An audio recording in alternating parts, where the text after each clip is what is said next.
اہم خبر سے آغاز کریں گے. آپ کو بتائیں کہ نو منتخب امریکی صدر ٹرمپ سزا سے بچ گئے. ہش منی کیس میں جرم ثابت ہونے کے باوجود عدالت نے تمام 34 الزامات میں کیس غیر مشروط طور پر خارج کر دیا اور حکم دیا کہ ٹرمپ کو جیل میں قید کیا جائے گا، نہ ہی جرمانے کی سزا ہوگی. البتہ جرم برقرار رہے گا اور پیسے دے کر تعلق چھپانے کا جرم ٹرمپ کے ریکارڈ میں شامل رہے گا. ڈونلڈ ٹرمپ ویڈیو لنک کے ذریعے عدالت میں پیش ہوئے. جج سے گفتگو کے دوران ڈونلڈ ٹرمپ نے کہا کہ بے بنیاد کیس میری ساکھ کو متاثر کرنے اور صدارتی انتخابات لڑنے سے روکنے کے لیے بنایا گیا.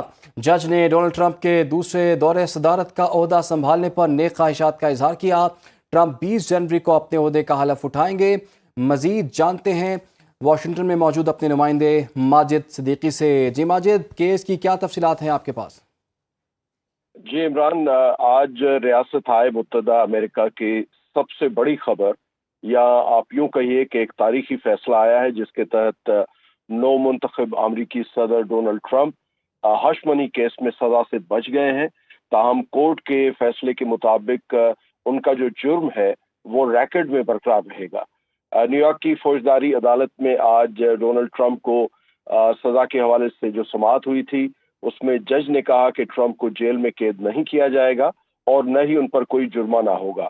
ٹرمپ کو ایک طرح سے غیر مشروط طور پر ڈسچارج کیا گیا ہے، اور غیر مشروط ڈسچارج کا مطلب یہ ہے کہ ٹرمپ کو قید، جرمانہ یا پروبیشن کا سامنا نہیں کرنا پڑے گا. لیکن ریکارڈ کے لیے، جیسے میں نے پہلے آپ کو بتایا کہ ان کی سزا جو ہے وہ ریکارڈ کے لیے برقرار رہے گی، اور وہ سزا یافتہ مجرم کے طور پر صدارتی دفتر میں داخل ہوں گے. 20 تاریخ کو ان کی اوتھ سیریمنی ہے، اور اس اوتھ سیریمنی کے حوالے سے بھی تیاریاں جاری ہیں یہاں پہ. لیکن ان کو ایک طرح سے گرین سگنل مل گیا ہے، وہ اوتھ اٹھا کے امریکہ کے 47ویں صدر جو ہے وہ بن سکتے ہیں.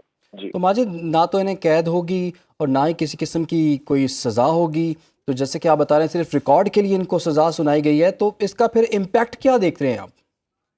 دیکھیں، یہ ایک طرح سے اگر ہم یوں کہیں کہ یہ ایک ڈاکٹرائن آف نیسیسٹی کے تحت یہ فیصلہ دیا گیا ہے، چونکہ وہ امریکہ کے الیکٹڈ پریزیڈنٹ ہیں. اب وہ الیکٹورل ووٹ ہو یا جو پاپولر ووٹ ہے وہ جیت کر آئے ہیں، اور ایون وہ 7 سوئنگ اسٹیٹس تھیں جن میں بڑا کڑا مقابلہ تھا، ان 7 سوئنگ اسٹیٹ سے وہ میسو وکٹری لے کر آئے ہیں. ان کی پارٹی کی کانگریس اور سینٹ میں بھی اکثریت آ گئی ہے. تو اب اس وقت اگر ڈونلڈ ٹرمپ کو کورٹ جیل بھیجنے کا حکم دیتی تو ایک بہت بڑی کیوٹک سچویشن ہوتی، ایک بہت بڑا ایک لیگل کرائسس شروع ہو جاتا. اور اس لیے غیر مشروط طور پر یہ کیس جو ہے وہ خارج کیا گیا ہے. اور بہت شکریہ آپ کا ماجد صدیقی، جو کہ واشنگٹن سے ہمیں اپڈیٹ کر رہے تھے.